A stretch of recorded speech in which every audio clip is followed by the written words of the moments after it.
Hotel जयशंकरचा monthly turnover किती? हा किचनमध्ये म्हणजे पप्पाने सकाळी 6 वाजता उठायचे, आम्हाला पण उठवायचे. पप्पा काउंटरला बसायचे आणि आम्हाला किचनमध्ये उभा करायचे. किचन पहिला समजून घ्या. आता काय काय कस्टमरचे तर आता तिसरी पिढी आमच्यासोबत, जशी आमची तिसरी पिढी आली तशी त्यांची तिसरी पिढी सुद्धा आमचे कस्टमर म्हणून आलेली आहे. आमचा मूळ व्यवसाय होता तो चहाचा होता. सुरुवाती म्हणजे झोपडीपासून आमची जी सुरुवात झाली, कुठल्याही प्रकारची दुधामध्ये भेसळ होत नाही आमच्या इथं. तर चहामध्ये जो कुंदा आम्ही पदार्थ बनवलेला आहे तो टाकल्यानंतर ते सुरुवातीला आम्ही स्वतः पित होतो कुंदा चहा. ते आम्हाला पण आवडत गेली, मग आम्ही तर कस्टमरला सजेस्ट करत गेलो. चहा पिताय तर आता कुंदा चहा पण आमचा ट्राय करून बघा. हा म्हणजे ओरिजिनली तुमचाच प्रोडक्ट? रजिस्टर्ड ट्रेडमार्क सुद्धा आहे, पण भविष्यात आपण फ्रँचायझीचा विचार करणार आहे. पण आउटलेटसाठी आपले साधारण एक 15 ते 20 प्रोडक्ट आहेत.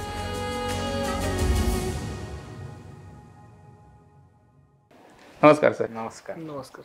आमच्या प्रेक्षकांसाठी तुमची थोडक्यात ओळख जर करून द्यायची असेल. मी रुद्राक्ष तानाजी खताळ आणि हॉटेल जयशंकरमधला 4 भाऊ आणि एक चुलते ह्यातला मी एक ओनर हॉटेल जयशंकरचा. सर आपली ओळख? नमस्कार सर, मी हॉटेल जयशंकरचा ओनर आहेच आणि त्यावर बाकीचे इतर उद्योग आहेत त्याचा पण ओनरच आहे.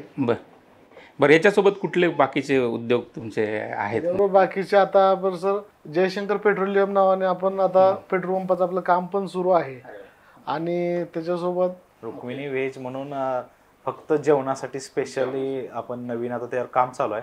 ते एक साधारण 5-6 महिन्यामध्ये ते काम पूर्ण होईल, ते एक चालू होईल.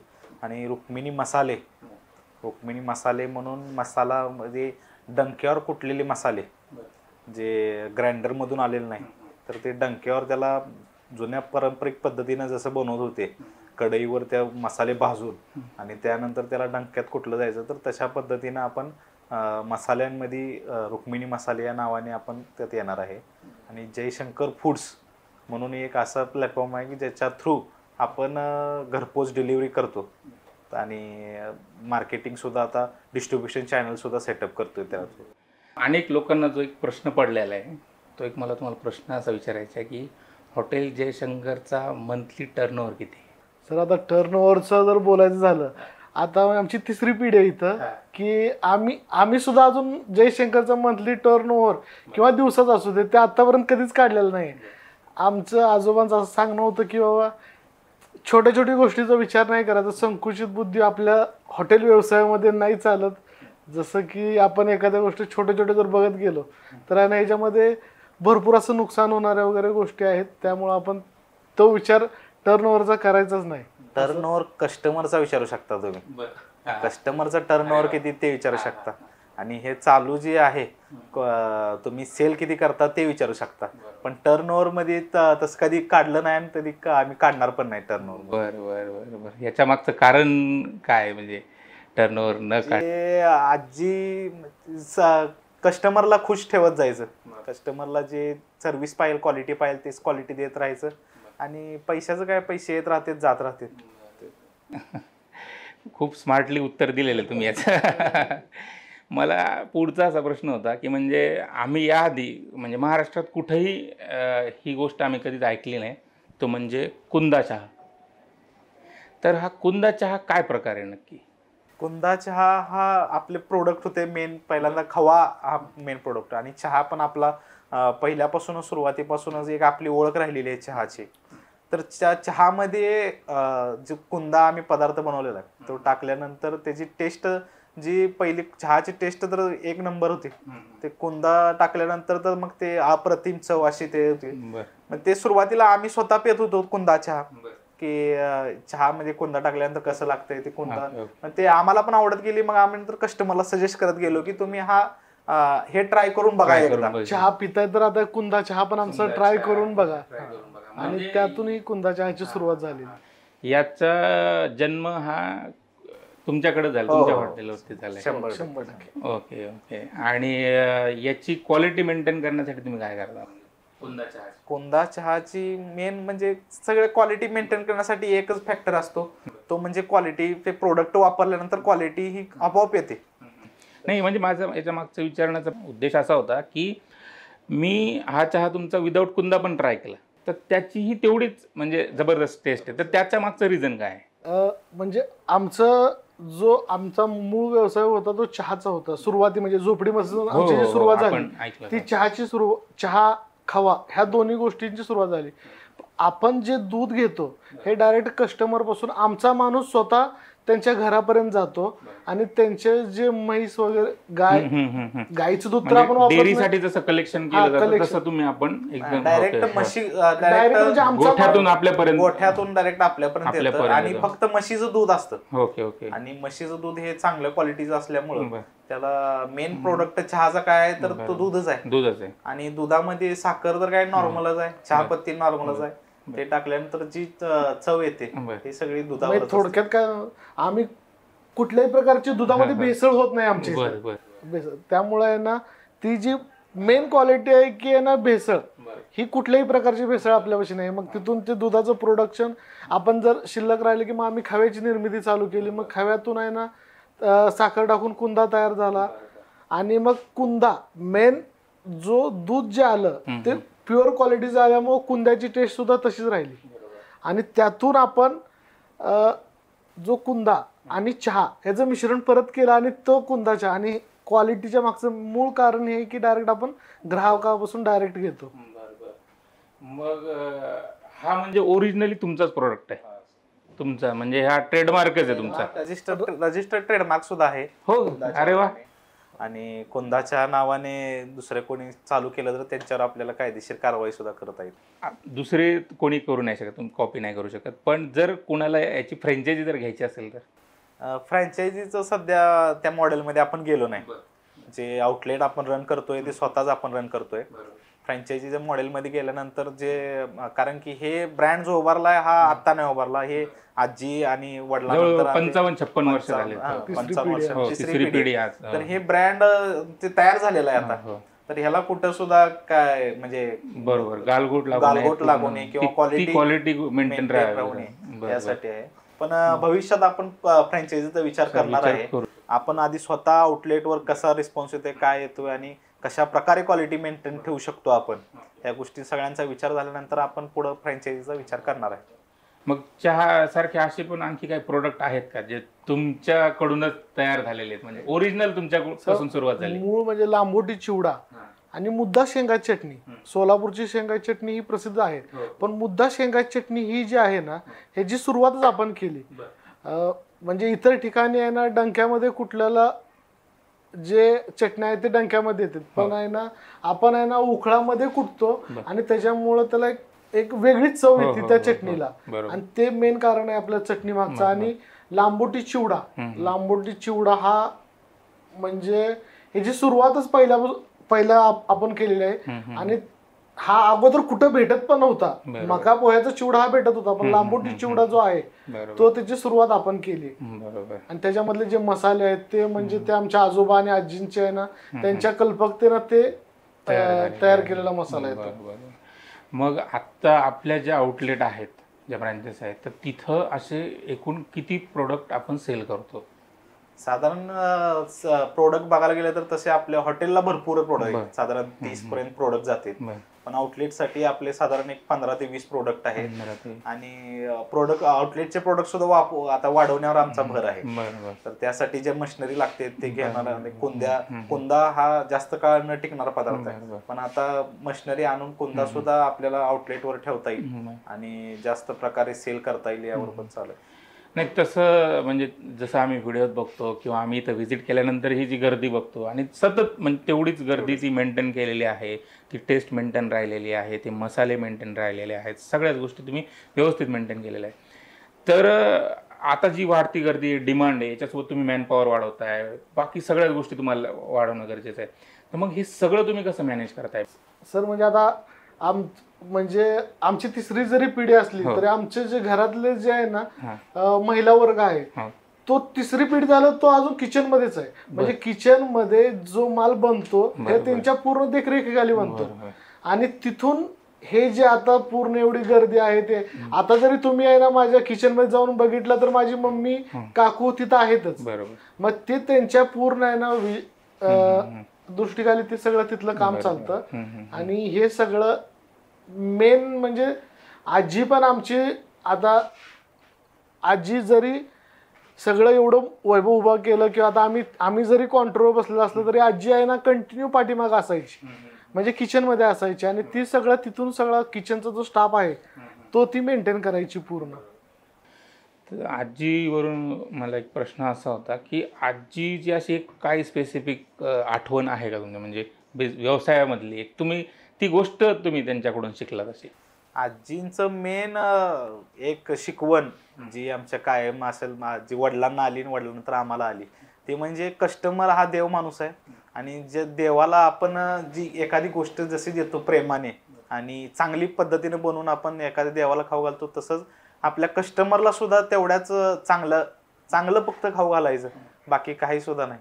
आजींची हीच मेन शिकवण आहे आणि हेच आम्ही फॉलो करतोय आतापर्यंत. मी खरं तर हा प्रश्न सुरुवातीला विचारायला पाहिजे, कुठला असा क्षण होता की तेव्हा तुम्हाला असं वाटलं की आपण ह्या बिझनेसमध्ये स्वतः यायला पाहिजे?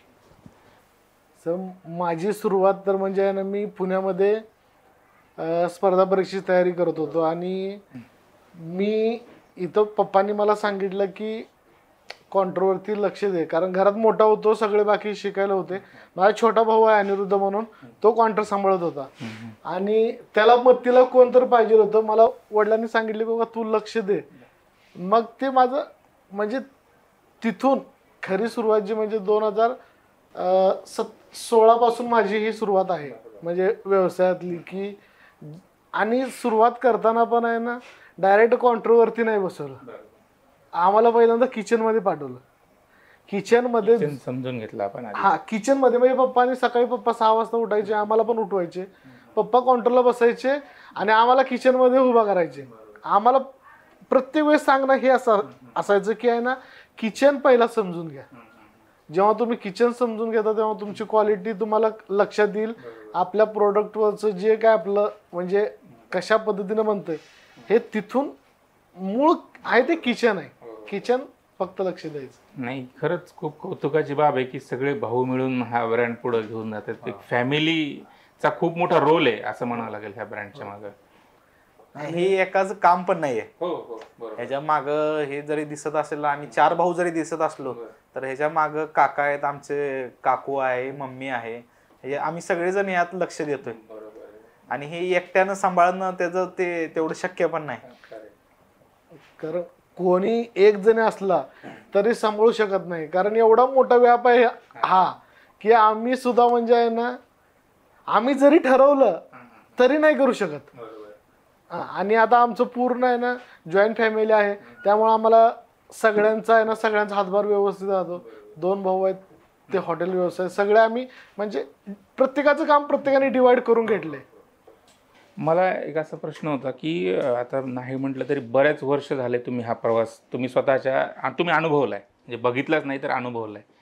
तर तुम्हाला आज ह्या क्षणाला आल्यानंतर काय असं वाटतं की म्हणजे एक तुम्ही लहानपणी जे काही बघितलं होतं आणि हे जशा पद्धतीनं वाढत गेलं ह्या सगळ्या गोष्टी, म्हणजे काय फक्त प्रगती होणं म्हणजे तुम्ही सक्सेसफुल नाही आहे, तर त्या प्रगतीसोबत अनेक लोक तुमच्या प्रोडक्टसोबत जोडत आहेत, याच्याबद्दल तुम्हाला काय वाटतं? म्हणजे कस्टमर सोबत हे पहिल्यापासूनच म्हणजे रिलेशन हे पहिल्यापासूनच आहे. आता काय काय कस्टमरचे तर आता 3री पिढी आमच्या सोबत, जशी आमची 3री पिढी आली तशी त्यांची 3री पिढी सुद्धा आमचे कस्टमर म्हणून आलेली आहे. तर ते आणि असं पण नाही की ते आलेत आणि चहा घेऊन गेले, तसं तर आल्यानंतर तुम्ही विचारणार तुम्ही काय चालू आहे, बरं आहे का सगळं व्यवस्थित, असं बघून. आणि आमचं पण त्यांचं चालू आहे की बाबा आहे का व्यवस्थित, तुमचं काय तुम्हाला अडचण, तुमचे सगळ्यात घरातले कसे आहेत, बाकीचे तर सगळे व्यवस्थित, असं रिलेशन ते ऑटोमॅटिक मेंटेन होत जातं. ज्यावेळेस कस्टमर येतो आणि भेटतो आणि त्यानंतर म्हणजे ओळख होते, त्यानंतर ते ऑटोमॅटिक ते रिलेशन पण पुढं जातच. तसं ते हँडल करताना असा काय एखादी अशी गोष्ट चॅलेंजिंग अशी गोष्ट कुठली होती तुमच्यासाठी? मॅन पॉवर मॅनेज करणे हीच मेन टास्क आहे हॉटेल इंडस्ट्रीमधला. हॉटेल इंडस्ट्रीमध्ये सगळ्यात त्रासदायक पार्ट तर मॅन पॉवर. तर ते मॅन पॉवर सांभाळत असताना ते पहिल्यापासून आम्हाला एक सांगत आलेलं आहे की त्या मॅन पॉवर सुद्धा म्हणजे जे लेबर आहेत, जे कामगार आहेत, त्यांच्यासोबत सुद्धा आमचे घरचे संबंध असल्यासारखे आहेत. आता आमच्या हॉटेलमध्ये जर तुम्ही आलात आणि बघितलात तर 40 वर्षापासून काम करणारे आपल्या अजून पण आहेत. बरोबर. आणि 40 वर्ष असे एक जण नाही तर आपल्याला तुम्हाला पूर्ण हॉटेलमध्ये 10-12 जण तर सापडणार की जे आपल्या भरपूर जुने आहेत, कमीत कमी 20 वर्षापासून तर आहे. 20 म्हणजे वर्षापासून आपण एक रिलेशन मेंटेन रिलेशन मेंटेन केलेलं आहे.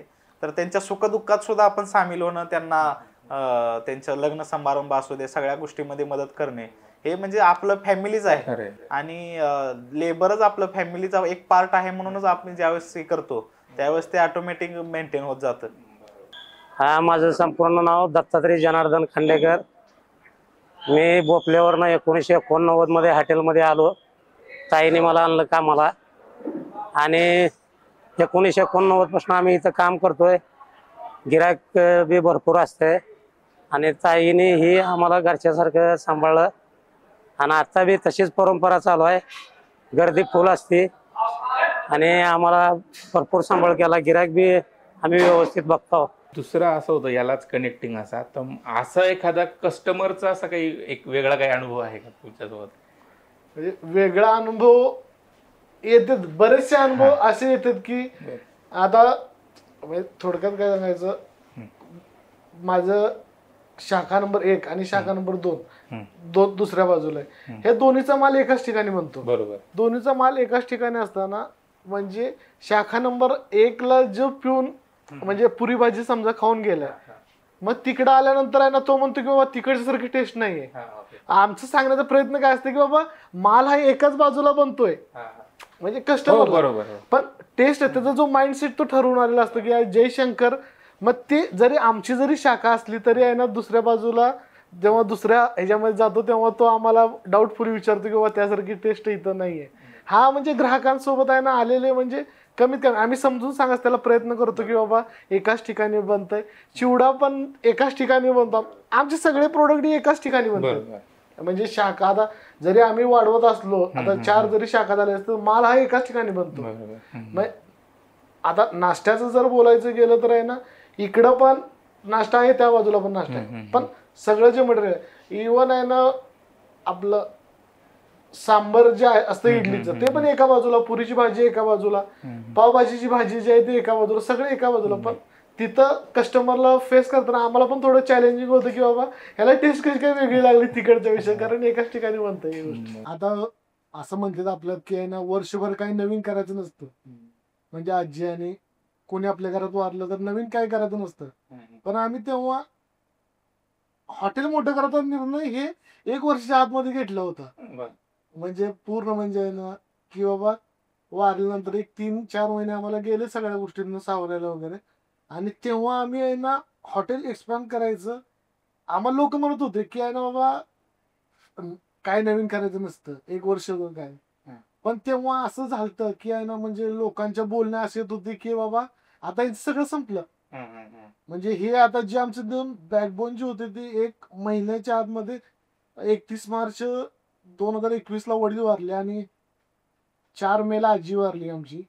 आणि ह्या 1 महिन्याच्या काळात आणि काका पण हॉस्पिटलमध्ये होते. मग इथून आम्हाला सगळ्या गोष्टी समजायला 3-4 महिने आम्ही गेले आणि जे नवीन करायचं नव्हतं असं लोक म्हणत होते. आणि तेव्हा असं म्हणत होते की बाबा यांचं सगळं संपलं. तेव्हा आहे ना आम्ही हॉटेल वाढवायचा निर्णय घेतला.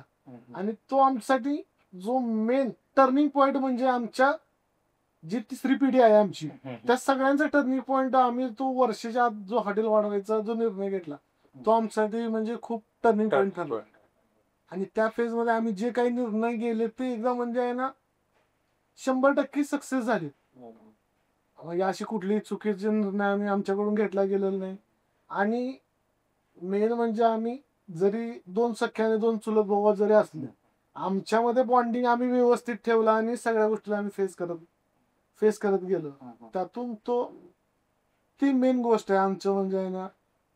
कारण चॅलेंजिंग गोष्ट तीच होती जी कारण की ती गोष्ट तशी झालते की 2 महत्वाचे आधारस्तंभ जे होते ते दोन्ही एका महिन्यातच वारल्यानंतर जे आम्हाला पूर्णपणे पोरकं झालतं. आम्हाला निर्णय घ्यायची क्षमता आम्हाला कधी माहितच नव्हती की बाबा काय करायचं काय नाही, चाललंय ना ते सगळे बघतात त्यांचं त्यांनी. आणि ज्या टायमिंगवर ते आमच्यावर वेळ आली त्यावेळेस आम्हाला जी म्हणजे आम्हाला जी असं थोडक्यात येड्यावणी झालं होतं आम्हाला की काय करायचं काय नाही, कसं करायचं काय नाही.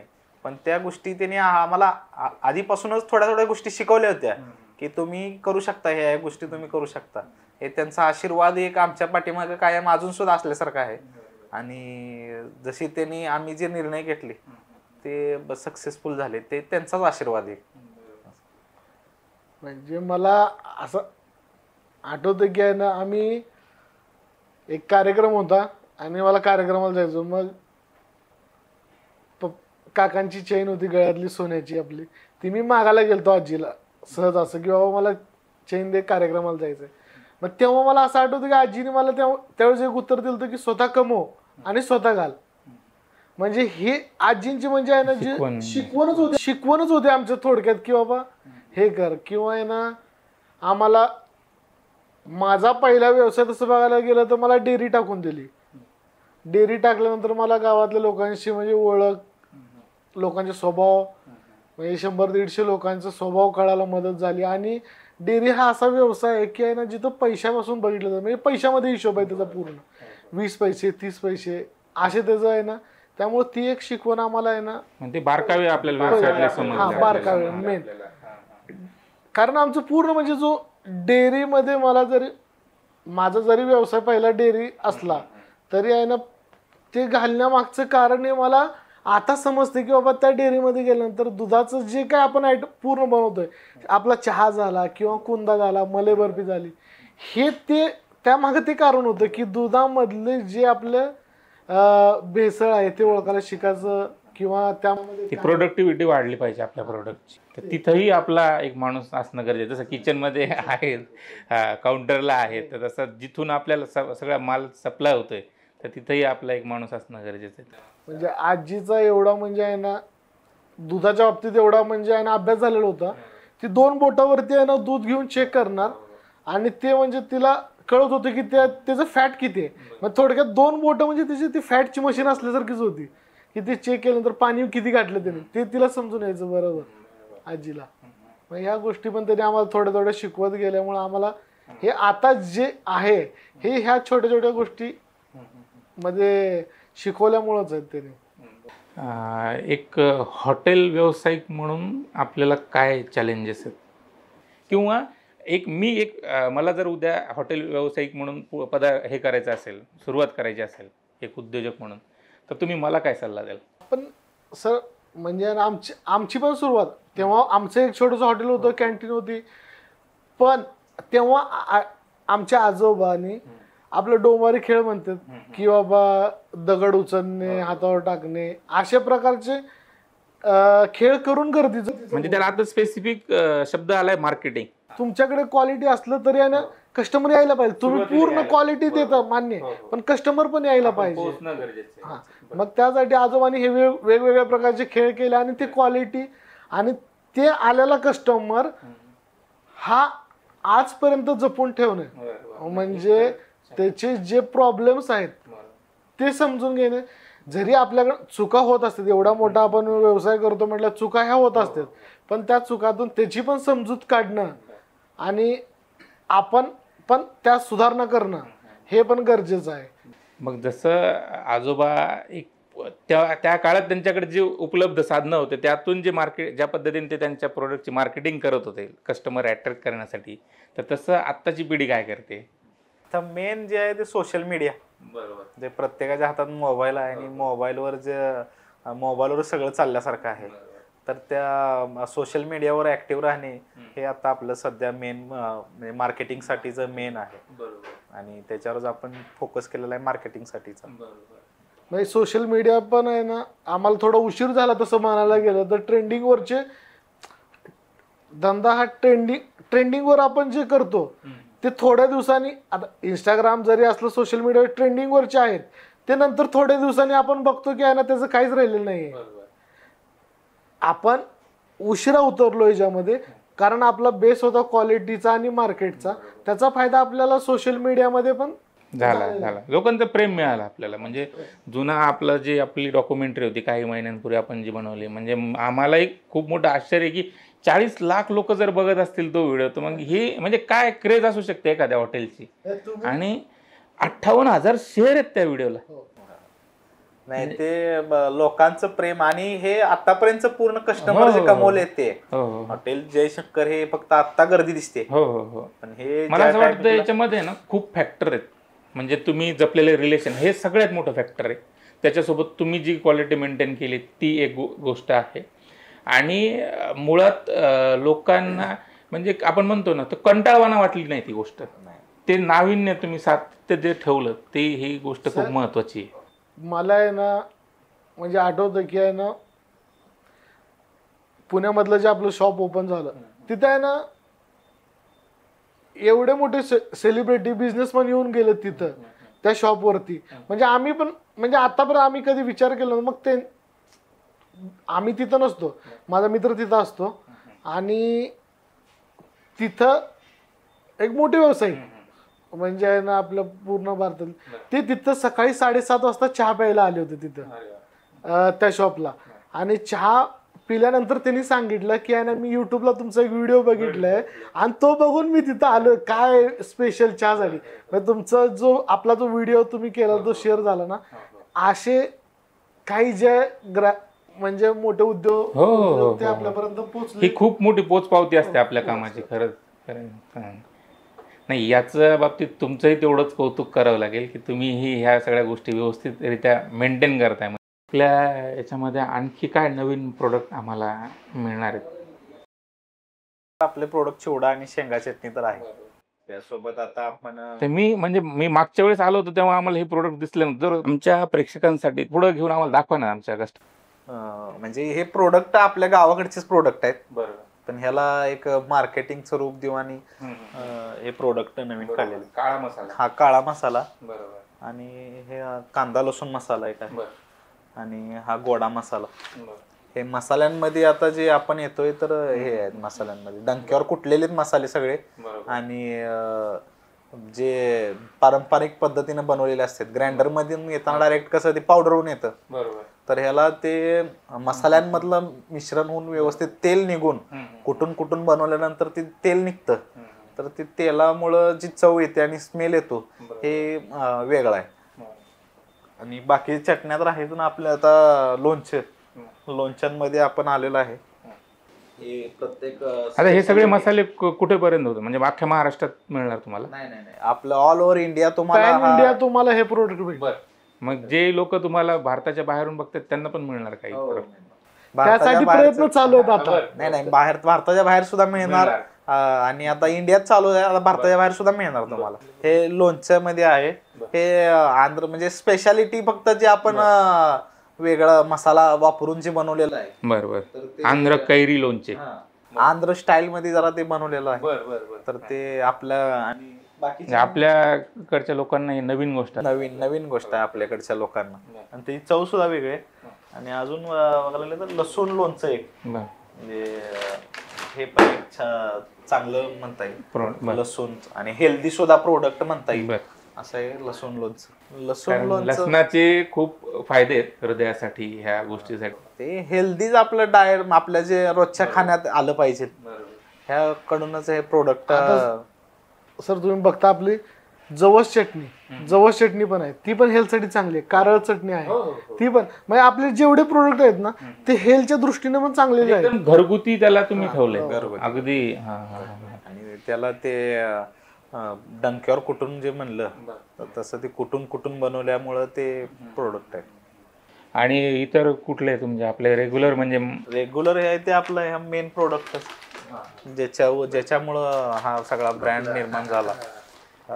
मका चिवडा आणि हे आपली मुद्दा शेंगा चटणी. मुद्दा हा नाव काय म्हणजे मुद्दा काय? मुद्दा म्हणजे असं चिकट एकदम घट्ट झालेलं असतं. ते उकळात कुठल्यानंतर ते शेंगदाण्याचं जे तेल सुटतं तर ते शेंगाच्या तेलामुळे जे चिकटपणा येतो त्याला ते मुद्दा शेंगा चटणी असं म्हणतात. सर हे प्रोडक्ट जसं तुम्ही म्हटलं की भारतभर तुम्हाला कुठेही मागवता येणार, त्यामध्ये मागवण्यासाठी काय करावं लागेल आम्हाला? तर मागवण्यासाठी आपली एक वेबसाईट आहे www.jayashankarlambudi.com या नावाने. त्याच्या थ्रू तुम्ही डायरेक्ट घरपोच तुम्हाला डिलिव्हरी होऊन जाईल. आणि एक 86 हा एक नंबर व्हॉट्सअप नंबर आहे.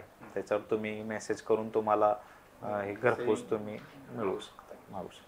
आता हे प्रोडक्ट आम्हाला इतर दुकानावरतीही मिळतील? हो हो, आता तुम्हाला म्हणजे रिटेलिंग आपलं ते प्लॅनिंग चालू आहे आणि आपण आतापर्यंत देतोय सुद्धा. आणि चिवडा सुद्धा आता बऱ्यापैकी डीमार्टला असू द्या आणि बाकीच्या आउटलेटला सोलापूर जिल्ह्यामध्ये सगळीकडे आपले प्रोडक्ट तुम्हाला मिळतील. आता आपण पुणे जिल्ह्याच्या हिशोबाने प्लॅनिंग चालू केलेलं आहे आणि पुणे जिल्ह्यात सुद्धा प्रत्येक दुकानात आणि हा आपला प्रोडक्ट असला पाहिजे विजन ठेवलेलं आहे. आता कुठलंही प्रोडक्ट एक्सपांड करताना एक ब्रँड ॲम्बॅसिडर चूज केला जातो, म्हणजे एखादा ॲक्टर ॲक्ट्रेस, म्हणजे तुमचं काय असं विजन आहे का की कोणी ब्रँड ॲम्बॅसिडर? नाही नाही, ब्रँड ॲम्बॅसेडर हा निवडणे हा तर एक म्हणजे आहेच विजन आमचं सुद्धा. पण मला असं वाटतं की आमच्यासाठी तुमची brand आजी सगळ्यात मोठी आजीचं ब्रँड brand ॲम्बॅसिडर आहे. ambassador हां हां हां. त्यामुळे तर लोगोवर जास्त फोकस करून लोगोलाच जास्त म्हणजे आजीचा जो लोगो बनवला आहे त्यासाठीच बनवलेला आहे की मेन ॲम्बॅसेडर ब्रँड ॲम्बॅसेडर ही आजी असल्यासारखंच आहे. बरोबर. आणि आजीची ओळख ही भरपूर आहे. आजींना जे म्हणजे 40-50 वर्षात जे कस्टमरने बघितलंय म्हणजे ते एक तिच्या चेहऱ्याकडे बघितल्यानंतर जे एक प्रसन्नता होती, तर तसं ते त्यालाच लोगो बनवून म्हणजे ते भरदार असं दिसणं आणि भंडारा आणि त्यात हे लावलेलं असलेलं पर्सनॅलिटी एकदम भारदस्त. पर्सनॅलिटी भारदस्त पर्सनॅलिटी होती. तर तिलाच ब्रँड ॲम्बॅसेडर म्हणून आपण हे करतोय. नाही नाही, याच्यावरून एक तुम्हाला सांगतो की ह्या मुद्द्याला मी तुम्हाला हे करणार नाही, कारण आमच्या सिनेमॅटोग्राफरची आजींची सुद्धा तुमच्या आजींसोबत ओळख आहे. हा, ते आलं मला म्हणले की आमची इथं ओळख आहे म्हणून. हे ते आजींचं म्हणजे आहे ना, आता ह्या हायवेवरती आपला पुणे ते हैदराबाद हा खूप मोठा हायवे आहे आणि आपला खालचा जो दक्षिण भाग आहे म्हणजे थोडक्यात ह्या हायवेवरूनच सगळ्या गाड्या खाली जाण्या सगळ्या जातात आणि त्या सगळ्यांनी आजीला बघितलंय. आणि ते जरी कस्टमर आता जरी आले तरी आहे ना आजीबद्दल विचारतात की कसं झालं की वारल्यानंतर. आणि जेव्हा आजी होती तेव्हा आम्हाला सांगून जायचे की आजीची काळजी घ्या, तिने भरपूर कष्ट केले बिचारीनं. हे म्हणजे सांगून म्हणजे आहे ना कस्टमरला पण ती आत्मीयता होती आजींबद्दल आणि त्यामुळे हे सगळं तीच ओळख आहे आमची पूर्ण याची व्यवसायाची. चालेल, खूप खूप शुभेच्छा आहेत तुम्हाला तुमच्या पुढील वाटचालीसाठी. धन्यवाद तुम्ही आम्हाला वेळ दिल्याबद्दल.